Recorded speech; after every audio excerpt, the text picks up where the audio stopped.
사람이 아름답게 죽는다는 것은 어려운 일이지만, 그러나 참으로 어려운 것은 아름답게 늙는 것입니다. 행복하게 늙어가는 것은 결코 쉽지 않습니다. 그러나 우리는 곱게 늙지 않으면 인생의 끝장이 추해집니다. 아름답게 늙어가는 분을 만나면 세상이 참 고와 보입니다. 온화한 미소를 머금고 고개를 끄덕거리는 은발의 노신사나 인자하고 해사한 표정의 할머니 얼굴을 보면 닮고 싶고 잘 살아온 인생이라 느껴집니다. 그런 분들은 늙음 속에 낡음이 있지 않고 도리어 새로움이 있습니다. 이렇게 곱게 늙어가는 이들은 늙지만 낡지는 않습니다. 반면에 눈살이 저절로 찌푸려지는 노인들의 행동을 볼 때마다 절대로 저렇게 늙지 말아야지 하고 다짐을 합니다. 아름답게 늙어간다. 매력있게 늙어간다. 멋지게 늙어간다. 나이 들어가는 모든 사람의 로망이 아닐까 싶습니다. 요즘은 60부터 75세까지를 신중년이라고 합니다. 그런데 아무리 신중년이니 신청춘이니 이름만 바꾼다고 매력 있는 사람이 되는 것도 아니고 멋있는 사람이 되는 것도 아닙니다. 중요한 것은 우리가 말과 행동을 어떻게 하고 어떻게 품격 있는 몸가짐을 가지느냐가 제일 중요하다고 생각합니다. 그래서 나이 들면서도 매력 있는 노인으로 아름답게 늙어가는 것은 하나의 숙제이기도 목표이기도 한 것 같습니다. 영국의 정치경제대학의 캐서린 교수가 매력자본이라는 말을 만들어냈는데, 매력이 자본이고 경쟁력이라는 뜻입니다. 우리가 나이 들어가면서도 자기를 잘 가꾸고 매력있게 말하고 행동하는 것은 분명히 자본입니다. 신중년으로서, 노인으로서의 경쟁력이죠.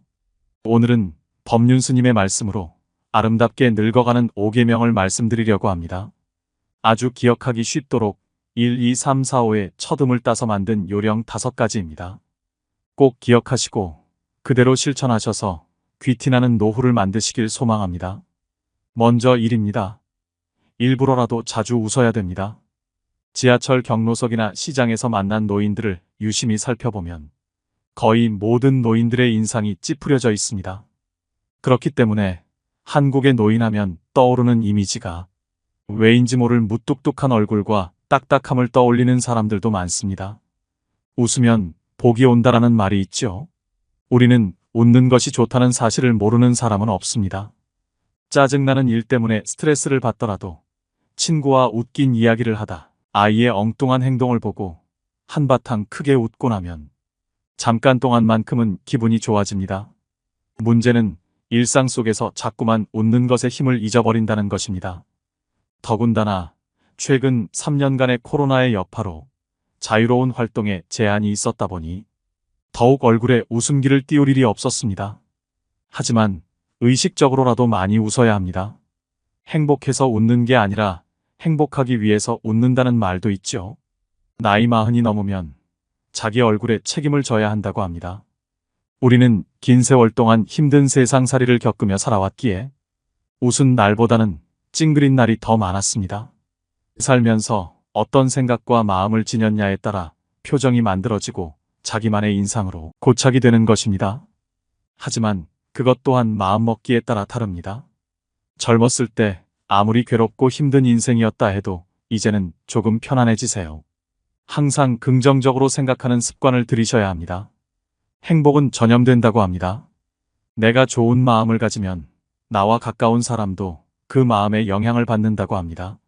내가 행복해야 소중한 사람들이 행복해질 수 있는 것입니다. 그렇게 살기 좋은 세상이 만들어지는 것입니다. 주위 사람들에게도 우리 앞으로 자주 웃자, 웃으며 살자 이런 말을 자주 해주세요. 자주 웃으면 웃는 얼굴이 됩니다. 웃으면 복이 옵니다. 일부러라도 하하호호 자주 웃으셔야 합니다. 막연하게 행복 하나만을 위해 웃는 게 아니라 건강을 위해서도 웃어야 할 필요가 있습니다. 웃음은 면역력을 높이는데 많은 도움을 줍니다. 스트레스 호르몬을 낮추고 혈액순환을 개선합니다. 우리의 뇌가 웃음을 감지하면 엔돌핀 분비를 촉진하므로 진통 효과도 얻을 수 있습니다. 엔돌핀은 가장 강력한 마약성 진통제인 모르핀보다 훨씬 진통 효과가 크다는 말도 있죠. 웃음은 수명 연장에도 도움이 됩니다. 미국의 어느 병원에서 환자들을 오랫동안 연구한 결과 하루에 15초씩 크게 웃으면 수명이 연장되었다고 합니다. 엔돌핀이 분비되면서 면역력이 높아졌기 때문입니다. 이처럼 나이 들면서는 그냥 자주 웃는 것이 매력있고 건강한 노인이 되는 첫 번째 조건입니다. 이러쿵 저러쿵 따지지 말아야 합니다. 나이 들어 세상사에 불평불만이 많은 것처럼 추한 것은 없습니다. 그것은 젊은이들의 몫입니다. 젊은 사람은 따지고 이러쿵 저러쿵 할 수 있지만 나이 들어서는 인생을 관조할 수 있어야 합니다. 욕심을 부려서도 안 됩니다. 이수는 남의 말을 순순히 받아들인다는 뜻이죠. 말을 하는 것보다 남의 말을 들을 줄 알아야 합니다. 그게 어른이고 연륜에 걸맞는 몸짓입니다. 다 경험해 보셨을 거라 생각합니다. 나이 든다는 것은 사람을 이해할 수 있다는 것이고, 상황을 이해할 수 있다는 것이고, 세상을 이해할 수 있다는 것입니다. 이해가 되면 따지지 않게 됩니다. 따라서 어디에서나 그저 넉넉하게 받아들이세요. 불편한 게 있어도 그냥 넘어가세요. 마음의 여유를 가지셔야 됩니다. 이러쿵저러쿵 따지며 가르치려 하지 마세요. 웬만한 것은 양보하며 웃어넘기세요. 그래야 멋진 노인으로 존중받을 수 있습니다. 욕심을 버리고 한 발짝 물러서서 바라보면 비로소 전체가 제대로 보일 때가 많습니다. 사실 앞만 보고 달렸던 지난날엔 뒤를 돌아볼 수 있는 여유가 없었죠. 나이가 들어 머리가 반백이 되고 얼굴에 주름이 깊어지니 뒤를 돌아보게 되고 잘 보이지 않으면 몇 발짝 물러서서 바라볼 줄도 알게 되는 것입니다. 인생에 여백을 두어야 또 다른 생각으로 채울 수 있다는 것을 절감하게 됩니다. 이런 생각으로 살다 보면 남의 허물보다는 내 허물을 살펴보게 됩니다. 가진 건 많지 않으나 조금 더 양보하고 베푸는 일이 늘어납니다. 요즘 사회는 노인은 많되 원로는 적다는 말이 있습니다. 원로는 인격과 품위를 갖춘 노인을 말합니다. 아름답게 늙는다는 것은 결국 품위 있는 노인이 되는 것입니다. 늙은 나이에도 젊은 마음이 있습니다. 겉은 늙어가도 속은 날로 새로워지는 것이 아름답게 늙는 것입니다. 언제 어디서나 큰 소리를 치고 사는 100세 시대의 노인이 있다고 합니다. 이 노인이 지키는 딱 하나의 처세법이 있다고 하는데요. 그 처세법은 첫째도 내가 쏜다. 둘째도 내가 쏜다. 셋째도 내가 쏜다랍니다. 언제 어디서나 누구에게 밥 한 끼 술 한 잔 베풀 줄 아는 여유가 있어야 합니다. 나이가 들수록 입은 닫고 지갑은 열라는 말이 있습니다. 저는 이 말이 참 많은 지혜를 내포하고 있다고 생각합니다. 남의 인생에 이것저것 관여하면서 조언이라는 명분으로 참견하시는 분들이 많습니다. 정작 당사자에게는 도움이 하나도 안 되고 머리만 복잡해질 뿐입니다. 반대로 남의 인생에 대해 입을 닫는 분들은 말 대신 작은 선물이나 실질적인 도움이라도 하나씩 건네는 경우가 있습니다. 나이만 먹는다고 다 같은 어른이 아닙니다. 나이 먹었다고 대접받기만을 바라면 안 되는 것입니다. 늙는다는 것은 점잖다는 말입니다. 노인이 되면 언행이 무겁습니다. 그래서 어둡지 않고 점잖다라는 말이 성립되는 것이죠. 젊은이처럼 감성에 쉬이 휘둘리거나 분위기에 가볍게 흔들리지 않습니다. 점잖음은 중후한 인생의 완결이자 노인이 보여줄 수 있는 장엄한 아름다움입니다. 삼가해야 됩니다. 품격 없는 언행과 행동을 삼가야 됩니다. 품격이라고 해서 그리 거창한 것이 아닙니다. 가끔 길을 가다 보면 나이 지긋한 할아버지 할머니가 위험하게 무단횡단을 합니다. 건널목을 무단횡단하는 것이 나이든 이의 특권은 아닙니다. 유유히 횡단보도가 아닌 곳을 건너가는 어르신을 볼 때 눈살이 찌푸려집니다. 다리 떠는 것 또한 품격을 떨어뜨리는 행동입니다. 다리 떨면 복 나간다는 말도 있듯이 사람 자체가 가볍고 없어 보입니다.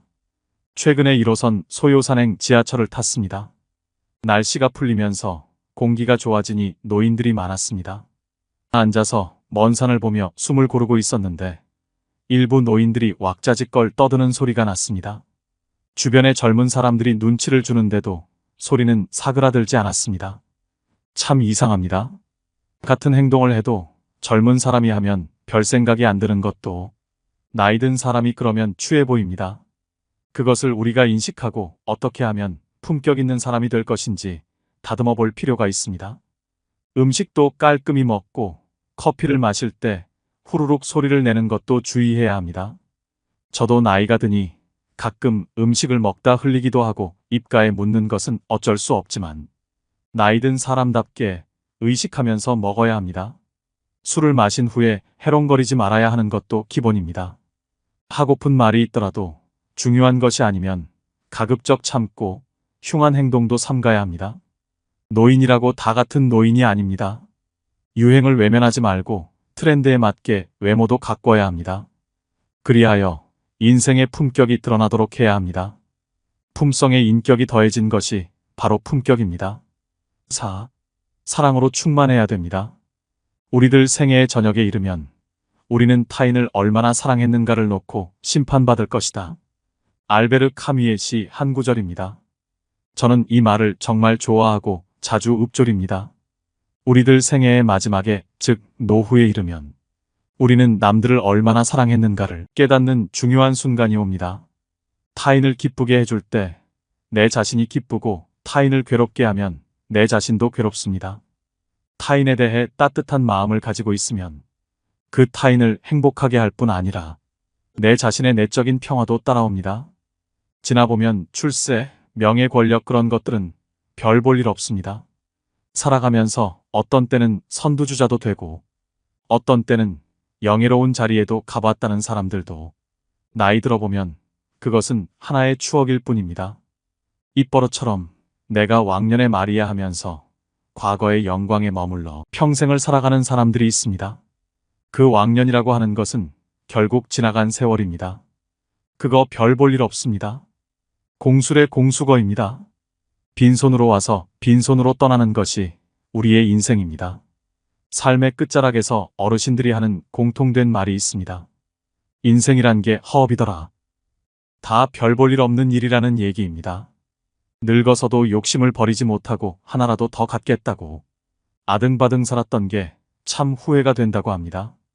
젊을 때 충분히 누려야 할 소중한 것들을 누리지 못하고 살았기 때문입니다. 사람들은 현재 나에게 닥친 고통만 아주 크다고 느낍니다. 하지만 인생의 웬만한 일이 다 그렇고 그렇습니다. 세상에는 나보다 더 힘들고 고통스럽게 사는 사람들이 많습니다. 인생을 관조하면 너와 나 모두가 불쌍한 존재임을 깨닫게 될 것입니다. 출세도 별 볼 일 없음을 깨닫게 됩니다. 그러면 목에 힘이 빠집니다. 표정이 따뜻해지고 말이 따사로워집니다. 나이 들어보면 참 별거 없습니다. 그렇기 때문에 우리는 왕년에 옛날 일의 추억에 사로잡혀서 폼 잡을 게 아니라 이제는 사랑으로 충만한 사람이 되어야 합니다. 너무 애쓰지 말고 악다구니 쓰지 말아야 합니다. 세상을 선한 눈으로 사랑의 마음으로 보고 실제로 남에게 베풀 줄 알고 지금 내게 주어진 일도 감사해 하면서 사랑으로 충만한 삶을 살아가시길 바랍니다. 오늘에 충실하고 오늘을 만끽해야 됩니다. 아름다운 젊음은 우연한 자연현상이지만 아름다운 노년은 예술작품이다 라는 말이 있습니다. 참 멋있는 얘기입니다. 아름답고 매력이 있는 젊음이라는 것은 자연스럽게 오는 하나의 자연현상일 뿐입니다. 그런데 아름다운 노년, 매력 있는 노년은 최선을 다해 만들어야 하는 예술작품입니다. 우리가 얼마나 열심히 자기를 가꾸느냐에 따라서 자신을 매력 있는 예술작품으로 만들어낼 수 있다는 것입니다. 노인분들이 꼭 한번 읽어보셨으면 하는 글이 있습니다. 늙는다는 것은 추해지는 것이 아니라 아름다운 것을 의미한다. 나이를 추하게 장식하면 노인은 기피의 대상이다. 하지만 나이를 아름답게 가꾸면 그 나이야말로 가장 아름다운 석양의 불꽃일 것이다. 젊음은 피부와 에너지 그리고 재주로 아름다움을 표시한다. 노인에게는 성숙한 영혼과 절제된 매너 그리고 빛나는 지혜, 황혼보다 더 아름다운 그림이 있다. 어제는 역사고 내일은 미스터리인 것이 인생입니다. 오늘은 선물이라면 어제는 이미 지나간 역사일 뿐입니다. 이미 지나가버린 시간 때문에 있을지 없을지도 모를 미래를 걱정하는데 내 인생을 소비하지 마시기 바랍니다. 현재 우리가 살아있는 것이 기적입니다. 오늘이 기적이라는 것입니다. 특히 노후가 되면 내일이 있을지 없을지는 아무도 모르는 일입니다. 50이 훌쩍 넘은 나이로서 오늘을 맞이했다는 것은 50여 년의 세월이 켜켜이 쌓여 오늘까지 온 것이기 때문에 그것 자체로 선물이요, 기적입니다. 일상에서 소소한 행복을 찾으세요. 주위를 조금만 둘러봐도 아름다운 것들이 참 많습니다. 젊었을 때는 더 높은 꿈과 욕심에서 행복을 찾으려고 합니다. 하지만 내가 지금 가진 것에 만족하는 것에서 행복을 찾을 수도 있습니다. 불행은 내가 가지지 못한 것을 갈망할 때 생긴다고 하죠. 인생의 후반전에서는 채우는 것보다 비움을 실천해야 할 때입니다. 그러면 자신에게 주어진 모든 것들에 감사할 수밖에 없습니다. 아침의 햇살, 멀리서 불어오는 바람, 불타는 저녁 노을, 밤하늘의 별들이 모두 선물입니다. 세상에 어느 하나 선물 아닌 것이 없게 느껴집니다. 인생의 마지막을 이렇게 말하며 장식하고 갈 수 있다면 얼마나 좋을까요? 노후에는 그런 일상에서 행복을 찾아야 된다고 생각합니다. 마지막으로 제일 중요한 것 하나만 더 말씀드리겠습니다. 그것은 바로 건강입니다. 몸이 건강해야 노후가 편합니다. 사람이 얼마나 건강하게 사느냐는 70% 이상 자신에게 달렸습니다. 내 몸을 무엇보다 아껴 써야 합니다. 몸이 아프면 마음도 아픕니다. 젊었을 때는 설령 아프더라도 금방 낫겠지 알 수 있어도 나이가 들수록 회복력도 더디고 주변 사람에게도 짐이 될 수 있습니다. 그래서 노후에는 이유를 불문하고 건강을 챙기는 것을 최우선으로 해야 합니다. 앞서 말한 모든 것들도 건강을 잃으면 아무 소용이 없습니다. 그만큼 나이에 상관없이 건강을 지키는 것은 최고의 가치라는 것입니다. 경제적인 여유를 위해 재테크를 하는 것처럼 건강을 유지하고 오래 살기 위해서는 미리 노년의 건강을 대비해야 됩니다. 제일 기본적으로 건강한 식단을 유지해야 됩니다. 혼자 있다고 끼니를 대충 때우면 안 됩니다. 몸에 좋은 채소, 과일 많이 섭취하고 물도 많이 마셔줍니다. 걷기는 만병통치약이라는 말도 있죠. 몸을 움직이는 가장 간편하고 기본적인 운동입니다. 무리하지 않는 선에서 매일 30분 정도 걷기는 정신적 안정에도 큰 도움이 됩니다. 주변을 보면 건강관리에 소홀히 하여 노년이 벌써부터 행복이 아닌 불행으로 닥쳐오는 분들을 많이 봤습니다. 그래서인지 요즘은 유병장수 시대라는 말까지 생겼습니다. 이런 리스크를 겪지 않으려면 노후에는 이유를 불문하고 건강을 챙기는 것을 최우선으로 해야 합니다. 정기적인 건강검진은 노후 건강을 관리하는데 중요한 역할을 합니다. 집에만 누워있지 말고 동네 친구들과도 가끔 만나서 수다도 떨고 가까운 산으로 등산도 다니셔야 합니다. 혼자서 하던 것만 하면서 외부와 단절되면 안 됩니다. 새로운 사람도 만나보고 소통하면서 바깥 활동을 해야 합니다. 며칠 전 봉사활동 중 만난 70대 할머니가 자신이 가장 나이가 많다고 밥을 사셨습니다.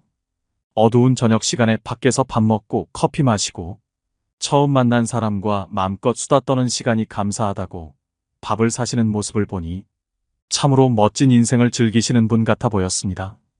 그분을 보니 몸과 마음을 건강하게 사는 게 참 별거 없다는 생각이 들었습니다. 늙어가는 길은 누구나 처음 가는 길입니다. 무엇 하나 처음이 아닌 길은 없지만 늙어서 가는 이 길은 몸과 마음도 예전 같지 않고 방향 감각도 매우 서툴기만 합니다. 가면서도 이 길이 맞는지 어리둥절할 때가 많습니다. 때론 두렵고 불안한 마음에 멍하니 창밖을 바라볼 때도 있겠죠. 시리도록 외로울 때도 있고 아리도록 그리울 때도 있습니다. 언제부터인가 지팡이가 절실하고 애틋한 친구를 그리워할 나이가 찾아올 것입니다. 그래도 가다 보면 혹시나 가슴 뛰는 일이 있을까 하여 노욕인 줄 알면서도 두리번 찾아볼 때가 있을 것입니다. 그럴 때는 앞길이 뒷길보다 짧다는 걸 생각하며 한 발 한 발 더디게 걸으면서 생각해야 합니다. 아쉬워도 발자국 뒤에 새겨지는 뒷모습만은 노을처럼 아름답기를 소망하면서 황혼길을 천천히 걸어가세요. 꽃보다 곱다는 단풍처럼 해돋이 못지않는 저녁 노을처럼 그렇게 아름답게 걸어가시길 바랍니다. 제가 오늘 말씀드린 것만 기억하고 살면 더없이 행복한 하루하루를 보낼 수 있을 것입니다. 마지막으로 숙련인생 10계명을 알려드리오니 아름다운 노후를 적극적으로 즐기시길 바랍니다. 첫 번째는 정리정돈을 하라. 나이 들면 일상의 관심과 애착을 줄이고 몸과 집안과 환경을 깨끗이 해야 한다. 일생 동안 누적된 생활 습관과 잡다한 용품들을 과감히 정리하라. 서책, 골동품, 귀중품 등도 연고 있는 분에게 생시에 선물하면 주는 이나 받는 이가 서로 좋다. 이것이 현명한 노후 관리의 제1조다. 두 번째는 몸치장을 하라. 언제나 몸치장을 단정히 하고 체력 단련과 목욕은 일과로 하라. 체취도 없애고 건강에도 좋다. 의복도 깨끗하고 좋은 것을 때 맞추어 갈아입어라. 옷이 날개란다. 늙으면 추접하고 구질구질해지기 쉽다. 세 번째는 대외 활동을 하라. 집안에 칩거하기보다 모임에 부지런히 참가하라. 세상 돌아가는 정보 소식을 얻게 된다. 동창회, 직장 모임은 물론 취미 모임 등 새로운 사람과의 만남도 신선미가 있다. 움직이지 않으면 몸도 마음도 쇠퇴하게 된다. 네 번째는 언어 절제를 하라. 입은 닫을수록 좋고 지갑은 열수록 환영받는다. 어디서나 꼭 할 말만 하라. 논평보다는 덕담을 많이 하라. 말하기보다 듣기를 좋아하고 박수를 많이 치면 환영받는다. 장광설은 금물이다. 짧으면서 곰삭은 지혜로운 말이나 유머 한마디는 남을 즐겁게 한다. 다섯 번째는 자기 몫을 하라. 돈이든 일이든 제 몫을 다 하라. 돈과 인심은 먼저 쓰는 게 존경과 환영을 받는다. 내가 하기 싫은 일을 남에게 미루지 말라. 언제나 남의 대접만 받고 무임승차하는 거지 근성은 스스로를 천대하는 것이다. 여섯 번째는 포기와 체념을 하라. 건강, 출세, 사업, 가족, 부부, 자식 문제 등 세상 만사가 내 뜻대로 안 되는 경험은 많다. 이제는 포기할 것은 과감히 포기하고 체념하는 게 현명하다. 되지도 않은 일로 속 끓이지 않는 게 여생을 편안케 한다. 일곱 번째는 평생 학습을 하라. 배우는 데는 나이가 없다. 컴퓨터 앞에서 언제나 공부하는 깨어있는 사람이 되라. 새 지식, 새 정보를 제때에 섭취하지 못하면 낙오가 된다. 안경 낀 흰머리에 책 들고 조는 모습은 노년의 아름다움의 끝이다. 여덟 번째는 낭만과 취미를 가져라. 각박한 삶 속에 낭만을 가져라. 늘 꿈을 꾸고 사랑하며 감흥과 희망을 가지고 살면 늙어도 청춘이다. 산수를 즐기며 자기가 좋아하는 취미 활동에 전념하는 것도 행복 삼매경에 이를 수 있다. 아홉 번째는 봉사를 하라. 평생을 사회의 혜택 속에 많은 신세를 지고 살아왔다. 얼마 남지 않은 인생, 이제 남을 위해 베풀며 살자. 내가 먼저 베푸는 것이 복을 짓는 길이다. 열 번째는 허심, 겸손하라. 마음을 비워라. 욕심을 버리면 겸손해지고 마음을 비우면 세상이 밝게 보인다. 인생을 달관하면 인격이 돋보이고 마음의 평화와 건강을 누리게 된다. 오늘도 노후의 지혜와 함께 해주셔서 감사드립니다. 황금빛으로 무르익어가는 여러분의 지혜로운 인생을 언제나 응원합니다.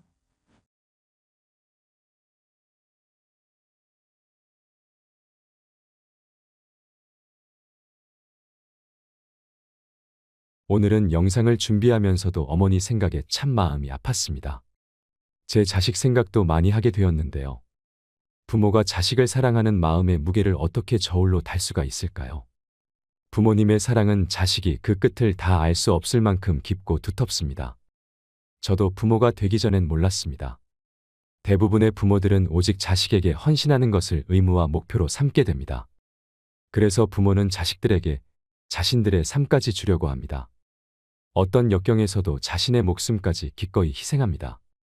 요즘엔 희생이라는 말이 그 쓰임조차 희미해졌지만 자식 가진 부모에게만큼은 이 단어가 여전히 가슴 아리게 유효합니다. 부모에게 자식이라는 존재는 기꺼이 희생할 가치가 있는, 목숨도 대신할 수 있는 존재이지요. 하물며 자식에게 재산을 희생하지 못할 이유를 부모는 찾지 못합니다. 부모의 허리띠 졸라매고 먹을 것과 입을 것 아끼고 줄여서 좋은 것만 자식 입에 넣어줍니다. 절대적으로 가치 있는 시간도 자식을 위해 바쳤습니다. 잠을 줄이고 허둥지둥 쫓기는 생활을 하면서 말이지요.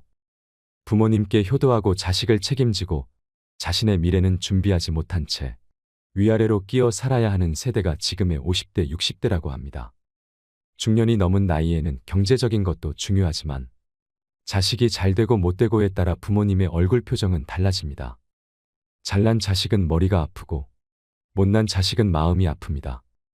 하지만 이러한 무조건적인 부모의 사랑과 극명하게 대비되는 것이 부모를 외면하고 싶어하는 자식의 마음일 것입니다. 오늘은 부모를 버리고 싶어하는 자식의 마음에 대한 이야기를 해보려고 합니다. 아들에게 버림받은 서러움의 자살을 결심한 어머니. 두 아들과 함께 살아가던 한 어머니가 어느 날 밖에 나간 사이 집에 불이 났습니다. 밖에서 돌아온 어머니는 순간적으로 집안에서 자고 있는 아이들을 생각하고 망설임도 없이 불 속으로 뛰어들어가 두 아들을 이불에 싸서 나왔습니다. 이불에 쌓인 아이들은 무사했지만 어머니는 온몸에 화상을 입고 다리를 다쳐 절개되었습니다. 그때부터 어머니는 거지가 되어 구걸을 하면서 두 아들을 키웠습니다. 어머니의 이런 희생 덕분에 큰 아들은 동경대학에, 작은 아들은 와세다 대학에 각각 수석으로 입학했습니다. 시간이 흘러 졸업식 날, 졸업하는 아들이 보고 싶은 어머니는 먼저 큰 아들이 있는 동경대학을 찾아갔습니다. 수석 졸업을 하게 된 아들은 졸업과 동시에 큰 회사에 들어가기로 이미 약속이 되어 있었습니다. 아들의 눈에 수의실에서 아들을 찾는 어머니의 모습이 들어왔습니다. 수많은 귀빈들이 오는 자리에 거지 어머니가 오는 것이 부끄러웠던 아들은 수의실에 그런 사람이 없다고 하라고 전했고 어머니는 슬픈 얼굴로 돌아섰습니다. 아들에게 버림받은 서러움의 자살을 결심한 어머니는 죽기 전에 둘째 아들 얼굴이 보고 싶어 둘째 아들이 졸업하는 와세다 대학을 찾아갔습니다. 하지만 차마 들어가지 못하고 교문 밖에서 발길을 돌렸습니다. 그때 마침 이러한 모습을 발견한 둘째 아들이 절뚝거리며 황급히 자리를 떠나는 어머니를 큰 소리로 부르며 달려나와 어머니를 업고 학교 안으로 들어갔습니다. 어머니가 사람을 잘못 보았소 라고 말했지만 아들은 어머니를 졸업식장의 귀빈석 한가운데에 앉혔습니다. 값비싼 액세서리로 몸을 치장한 귀부인들이 수군거리자 어머니는 몸 둘 바를 몰라 했습니다. 수석으로 졸업하는 아들이 답사를 하면서 귀빈석에 초라한 몰골로 앉아있는 어머니를 가리키며 자신을 불 속에서 구해내고 구걸을 해서 공부를 시킨 어머니의 희생을 설명했고 그제야 혐오감에 사로잡혀 있던 사람들의 눈에 감동의 눈물이 고였습니다. 이 소식은 곧 신문과 방송을 통해 전국에 알려지게 되어 둘째 아들은 큰 회사 오너의 사위가 되었으나 어머니를 부끄러워한 큰 아들은 입사가 취소되고 말았습니다. 이 사연을 들으시고 여러분은 어떤 생각이 드셨나요? 자식을 위해서라면 자기의 몸이 상하는 것을 아랑곳하지 않고 아들을 불 속에서 건져내고 구걸을 하면서까지 아들을 공부시킨 자식을 위해서라면 희생도 마다하지 않는 이가 바로 어머니입니다. 세상의 모든 부모 마음은 똑같을 것입니다. 말할 수 없는 고생 속에서도 아이에게만은 좋은 옷 사입히고 좋은 것만 먹이고 좋은 학교 보내며 풍요롭게 키웁니다.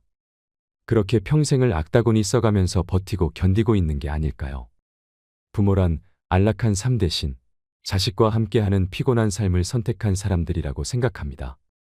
지금의 부모님이 우리가 아닌 안락함을 선택했다면 우리는 쇠똥굴이나 고슴도치로 태어났을지도 모를 일이지요. 그래서 다들 자식을 낳고 키워봐야 철이 든다고들 하시나 봅니다. 부모의 희생과 사랑을 자식들은 당연하게 여기며 살아갑니다. 그렇게 자식들은 평생 부모 앞에 죄를 짓고 삽니다. 다음으로 여러분들에게 꼭 소개해드리고 싶은 시가 있습니다. 이 시를 읽고 가슴이 어찌나 미어지던지요. 당연하게만 여겼던 어머니의 사랑을 자식은 뒤늦은 후회로 깨닫습니다. 같이 들으시면서 어머니의 끝없는 사랑을 느끼셨으면 좋겠습니다. 엄마는 그래도 되는 줄 알았습니다. 하루 종일 밭에서 죽어라 힘들게 일해도 엄마는 그래도 되는 줄 알았습니다. 찬밥 한 덩이로 대충 부뚜막에 앉아 점심을 때워도 엄마는 그래도 되는 줄 알았습니다. 한겨울 냇물에 맨손으로 빨래를 방망이질해도 엄마는 그래도 되는 줄 알았습니다. 배부르다 생각 없다 식구들 다 먹이고 굶어도 엄마는 그래도 되는 줄 알았습니다. 발뒤꿈치 다 해져 이불이 소리를 내도 엄마는 그래도 되는 줄 알았습니다. 손톱이 깎을 수조차 없이 닳고 문드러져도 엄마는 그래도 되는 줄 알았습니다. 아버지가 화내고 자식들이 속썩여도 전혀 끄떡없는 엄마는 그래도 되는 줄 알았습니다. 외할머니 보고 싶다. 외할머니 보고 싶다. 그것이 그냥 넋두리인 줄로만 한밤중 자다 깨어 방구석에서 한없이 소리 죽여 울던 엄마를 본 후론 엄마는 그러면 안 되는 것이었습니다. 우리 모두 엄마는 그래도 되는 줄 알고 살았습니다. 엄마가 가족을 위해 아침부터 발동동거리며 일해도 당연한 일이었고, 아버지께는 가장 만만한 아내였고, 자식들에게는 너무나 편안한 사람이었습니다. 남편도 자식도 배려 없이 걸핏하면 화내고, 무엇이든지 요구하면 다 들어주는 존재로만 알았습니다. 새 옷 한 번 맘 놓고 사 입지 못하고 늘 헌 옷에 양말이나 꿰매 신는 사람이었습니다. 아이들이 싸워서 남의 애를 다치게 해도 엄마가 죄인이 되어 사과를 하러 다녔고, 남편이 밖에서 실수를 해도 아내인 엄마가 뒤처리를 해야만 했습니다. 갑자기 돈이 필요할 때도 이웃의 엄마가 빌리러 다녔습니다. 친척들 기륭사를 챙기는 것도 엄마였고, 외갓집, 친가 어른들 생신이나 제삿날 챙기고 차리는 사람도 엄마였습니다. 어렵고 힘들고 험한 일은 모두 엄마가 해야만 했습니다. 아이들이 학교에서 말썽을 부려도 숙제를 안 해가도 심지어 성적이 떨어져도 모두 엄마의 잘못이 되었습니다. 남편도 아이들도 엄마가 약한 여자라는 걸 간과하고 살았습니다. 엄마 자신조차도 엄마가 여자라는 사실조차 까맣게 잊고 사는 듯 했습니다. 엄마도 처녀 때는 바퀴벌레 한 마리만 봐도 질겁을 하던 사람이었지만, 아이가 아프면 없고 심리 길도 맨발로 뛸 수 있고 달려오는 자동차도 겁내지 않는 용감한 사람이 엄마였습니다. 하지만 그런 엄마도 외할머니에게는 연약하고도 소중한 사랑스런 딸이었습니다. 엄마도 눈물이 있고 아픔이 있다는 걸 생각지도 못하고 있었습니다. 엄마의 마음속에 소설 12권이 들어있고 가슴속에는 시가 산더미인 줄 몰랐습니다. 마음으로 쓰다가 버린 편지도 수백 통은 될 겁니다. 가장 가까이에 있으면서도 가장 모르고 살았던 엄마였습니다. 엄마는 돌아가시고 나서야 그 존재감이 확실해지는 것 같습니다. 살아계실 때는 당연히 항상 곁에 있는 사람이 엄마였고, 돌아가신다는 생각조차 하지 않고 살았습니다. 신은 모든 곳에 있을 수 없어서 대신 엄마를 만들었다고 합니다. 엄마는 자식에게 신 같은 존재이지요. 돌아가신 뒤에 후회하지 말고 살아계신다면 계실 때 한 번 더 따뜻하게 안아드리는 게 어떨까요? 얼마 전 시장에서 만난 동네 할머니가 이런 고민을 얘기하셨습니다. 애지중지하던 자식들 시집장가를 보내고 나니 이 부모를 본 척만 척합니다. 마음 공부하면서 서운한 마음도 다 내려놓고 그 마음 돌려보려고 애쓰지만 자식에 대한 집착 때문에 그런지 쉽게 사라지지 않습니다. 남편도 몇 해 전 떠나고 나는 껍데기만 남은 듯한 느낌이 듭니다. 아들이 결혼 후 안부 전화를 자주 할 줄 알았습니다. 오매불망 아들이 안부 전화해주기를 기다렸는데 결혼한 지 일주일이 지나도록 감감무소식입니다. 자식을 결혼시키면 더 이상 내 자식이 아니라더니 그 말이 맞습니다. 그렇게 한참을 기다리다가 결국 내가 먼저 아들에게 전화하니 바쁘다는 말만 하고 전화를 끊어버려요. 그 매몰찬 대답에 눈물이 왈칵해 사흘 밤낮을 울었습니다. 나이가 들어가면서 참 별것도 아닌 사소한 일에 섭섭함이 점점 더 커져가는 것 같습니다. 지금까지 자녀들만 바라보고 희생해왔는데 이제는 다 컸다고 저를 짐처럼 느끼는 것 같고 연락도 거의 하지 않아서 배신감까지 들고 부모 마음을 몰라주는 자식 때문에 서운한 마음도 큽니다. 최근에는 배신감이 너무 커져서 부모 자식 간의 인연을 끊고 싶다는 생각까지 듭니다. 자녀들을 위해 평생 희생을 하셨기에 서운함과 허전함이 더욱 크실 겁니다. 아이를 잘 키우겠다고 온갖 고생을 다 하면서도 자신이 고생하는 것을 아이에게는 보여주지 않는 부모들이 많이 있습니다. 그런 물질적 방식의 사랑은 나중에 불효로 돌아오게 됩니다. 그래서 옛말에 논 팔아서 공부시키면 불효자 되고 머슴살이 시킨 아들은 효자 된다라는 말이 있습니다. 아이를 품 안에 자식으로 키우는 방식은 자식을 불효자로 만드는 길입니다. 아이는 자식을 위해서라면 무엇이든 희생하는 어머니의 사랑을 먹고 자랍니다. 옛날 전쟁터에서 엄마가 아이를 가슴에 품은 채 총을 맞아 죽었는데 그 엄마의 품속에서 아이가 하나도 다치지 않고 살아있는 경우가 있었습니다. 바로 그런 것이 엄마입니다. 자식에게 서운한 것이 있어도 나쁜 마음을 품지 않고 지금과 같이 잘 자라준 것만도 다행스럽고 고맙게 여기는 마음을 가져야 합니다. 내 자식이니까 우리가 이해를 해야 합니다.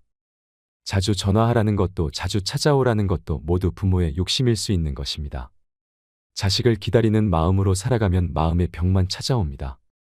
자식에게 의존하고 싶은 마음을 버려야 됩니다. 부모와 자식의 관계는 불편해지면 안 됩니다. 서로에게 짐이 되지 않고 부담되지 않아야 불편하지 않습니다. 좋은 쪽으로 마음과 생각의 길을 트셔야 합니다. 어머니가 자식을 고맙게 생각하면 그 자식은 저절로 효자가 되는 것입니다.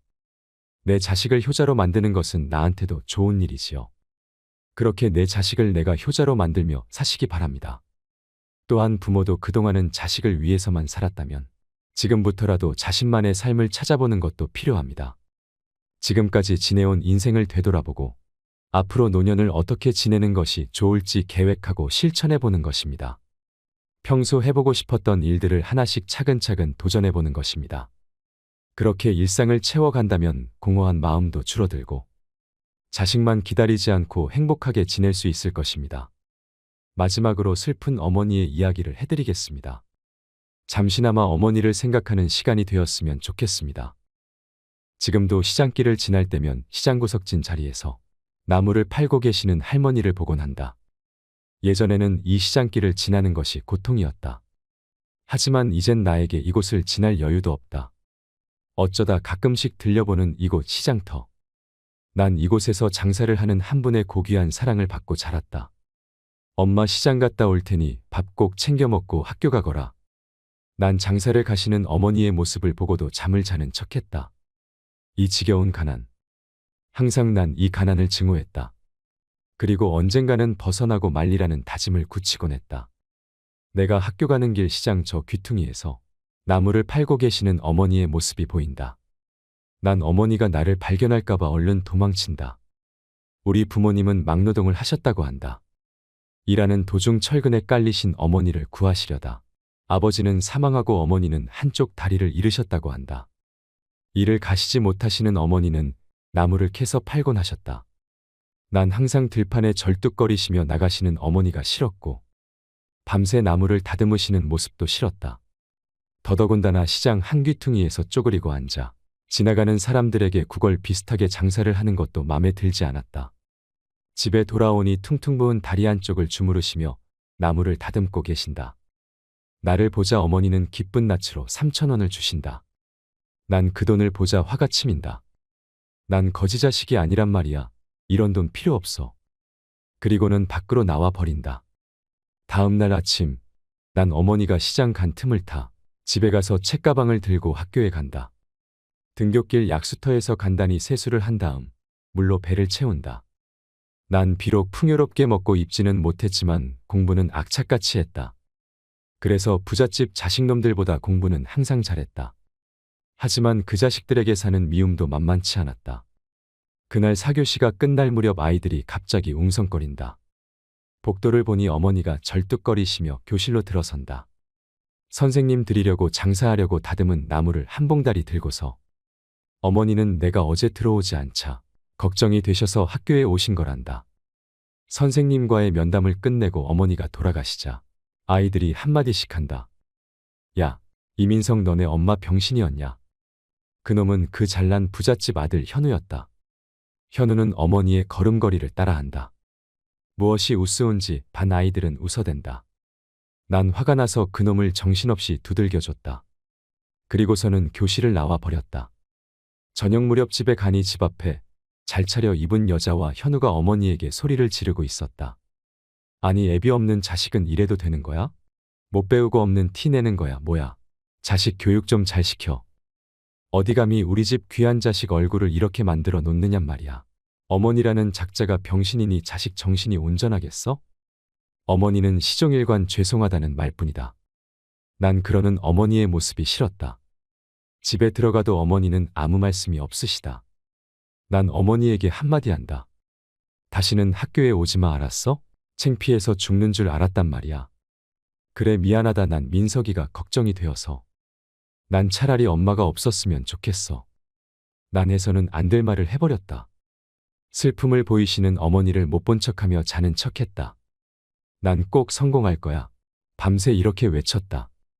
다음 날 아침 수업료라며 엄마가 돈을 쥐어주신다. 얼마나 가지고 계셨는지 너무도 꼬깃하고 지저분한 돈이었다. 학교에 가니 선생님이 부르신다. 적어도 선생님만은 내 편이셨다. 어머니께 잘 해드리라는 말로 나를 위로하신다.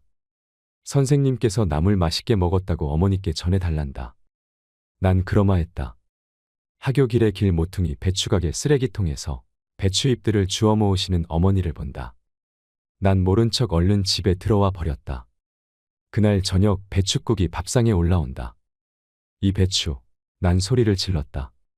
어머니께선 아무 일도 아니라는 듯 배추가게 아저씨가 팔다 남은 거라고 버리기 아까우니 가져가서 민석이 국 끓여 주라고 하더구나. 어머니의 말에 난 또 화가 나기 시작했다. 정말로 난 거지 자식이 되어버린 것만 같았다. 나를 이렇게 비참하게 하는 어머니가 너무도 싫었다. 나중에 안 사실이지만 그날이 어머니 생신이셨다고 한다. 17년 후 난 의사가 되었다. 가정도 꾸리고 병원도 장모님께서 개업해 주셨다. 난 너무도 풍요로운 생활에 어머니를 잊고 살았다. 돈은 꼬박꼬박 어머니께 보내드렸지만 찾아가 본 적은 없었다. 아니 어머니라는 존재를 잊고 살려고 노력했다는 해석이 옳을지 모르겠다. 그런 어느 날 퇴근길에 우리 집 앞에 어느 한 노인과 가정부 아주머니가 싸우고 있는 걸 봤다. 다가서니 그 노인은 내가 가장 잊고자 하는 어머니였다. 전보다 더 야윈 얼굴, 허름한 옷차림, 그리고 여전히 절뚝거리는 다리. 어머니는 나를 보자 기뻐하신다. 민서가 많이 좋아졌구나. 난 어이없다는 듯 사람 잘못 보셨습니다. 난 차갑게 한마디 한다. 뭐가 모자라서 나에게 온단 말인가. 그동안 생활비로도 모자라단 말인가. 민서가, 어머니의 떨리는 목소리. 전 민석이가 아니라 최영호입니다. 난 이 한마디를 끝으로 집으로 들어가 버린다. 가정부가 애써 돌려보낸 후 별 노망든 할머니가 다 있다고 푸념을 늘어놓는다. 그 후 한 달 동안 난 악몽에 시달렸다. 할 수 없이 난 다시는 되돌아가기 싫은 시장이 있는 우리 집으로 발길을 돌린다. 시장 한 귀퉁이에 여전히 나무를 팔며 기침을 하시는 어머니의 모습이 보인다. 난 가만히 곁에 가서 지켜본다. 나무를 사려는 한 아주머니가 묻는다. 할머니는 자식이 없나요? 아니요. 우리 아들이 서울 큰 병원 의사요. 자꾸 나보고 같이 살자고 하는데 내가 싫다였어. 내가 살면 얼마나 산다고 자식 신세를 져.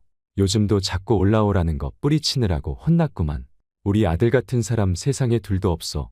우리 아들이 효자여 효자. 어머니는 자식 자랑에 기분이 좋았는지 나무를 많이도 넣어드린다. 그런 어머니를 뒤로하고 난 예전의 집으로 향한다. 아직도 변한 게 없는 우리 집. 거의 쓰러져 가는데도 용케 버티고 있었다. 이런 곳에서 살았다는 생각에 어이가 없을 정도였다. 난 문틈으로 돈봉투를 넣어놓고는 돌아선다. 1년이 지난 후 난 어머니의 사망 소식을 고교담임 선생님으로부터 듣게 되었다. 그래도 무슨 이유에서인지 내 발길은 어머니의 집으로 향하게 되었다. 시장에는 어머니의 모습이 정말로 보이질 않았다. 도착한 곳에는 선생님이 혼자 집을 지키고 계셨다. 나를 알아보신 선생님은 아무 말씀도 없으시다. 무거운 침묵이 흐르고 민서가 내 옆에 와서 잠깐 앉아라. 선생님이 처음으로 하신 말씀이셨다. 선생님께선 낯익은 보따리를 나에게 주신다. 바로 어머니가 가지고 다니시던 나물 보따리셨다. 이 보따리에다 밤새 다듬은 나물들을 싸서 시장에 팔러 가시고 나셨다. 풀러보거라. 선생님의 말씀대로 난 보따리를 풀렀다. 돈 아닙니까? 그래 돈이다. 내 어머니가 너에게 주시는 마지막 선물이다. 그동안 내가 돌아올까 봐서, 그리고 혹시나 내가 성공하지 못하면 다른 사업을 할 수 있도록 모아두신 돈이란다. 너 하나 믿고 무슨 미련인지 이곳을 떠나지 못하고 너를 기다렸다. 너에게 잘해주지 못해 항상 미안해 하셨다. 내가 가끔 내 어머니의 말 동무가 되어드렸단다. 그래서 나에게 내 어머니의 유언을 전하도록 부탁하셨다. 그리고 내가 모르고 있었던 사실들도 함께 말이다. 선생님의 얘기들은 나에게 충격으로 다가왔다. 선생님의 얘기는 이러했다. 내가 아주 어렸을 적 나를 키워주신 부모님은 퇴근길에 쓰레기통을 뒤지고 있는 나를 발견했다고 한다. 자식이 없던 터라 나를 데리고 가서 키웠다고 한다. 늦게 얻은 자식이라 얼마나 기뻤는지 모른다고 한다. 어린 나를 집에 혼자 둘 수 없어 항상 나를 공사판에 데리고 다니셨다고 한다. 그런 어느 날 무너지는 철근 밑에 있는 나를 보고 어머니가 뛰어드셨다고 한다. 그리고 아버지도 어머니와 나를 구하기 위해 몸을 던지셨다고 한다. 그 사고로 아버지는 돌아가시고 어머니는 한쪽 다리를 잃으셨다고 한다. 그러니까 난 아버지의 목숨과 어머니의 다리로 살아난 운 좋은 놈이라고 한다. 혼자가 되신 어머니, 다리마저 불편하신 어머니께 주위 사람들은 나를 고아원에 보내라고 하셨단다. 하지만 어머닌 나를 자신의 목숨보다 소중히 여기셨기에 나를 버리시지 않고 키우셨다고 한다. 그 후 어머닌 아버지를 잊기 위해 이곳으로 옮기셔서 나무를 팔며 나를 키워오신 거란다. 내가 대학 다닐 때 암인 걸 아신 어머니는 자신의 몸보다 내 학비를 마련하기 위해 병원에도 가지 않으셨다고 한다. 암 전문의로 명성을 날리는 내가 내 어머니를 암으로 돌아가시게 하다니. 어머니는 마지막으로 나를 한번 보고자 물어물어 서울까지 오셨다고 한다. 그런 어머니에게 난 가슴에 대못을 받고 말았다. 자신이 낳은 자식도 아닌데 자신의 목숨보다 소중히 여기셨던 어머니를 버린 나 자신을 용서할 수가 없었다. 하지만 나를 조용히 내려보시는 어머니의 사진이 잔잔한 미소를 보이고 있다. 이런 자식마저도 어머니는 사랑하시나 보다. 내 어머니, 사랑하는 내 어머니. 그 후 난 시간이 날 때마다 가끔씩 이곳을 들른다. 혹시나 어머니가 나무를 파시고 계실 것 같은 착각에 말이다. 사랑합니다. 나의 아버지, 나의 어머니. 항상 고맙고 감사합니다. 오늘도 노후의 지혜와 함께 해주셔서 감사드립니다. 황금빛으로 무르익어가는 여러분의 지혜로운 인생을 언제나 응원합니다.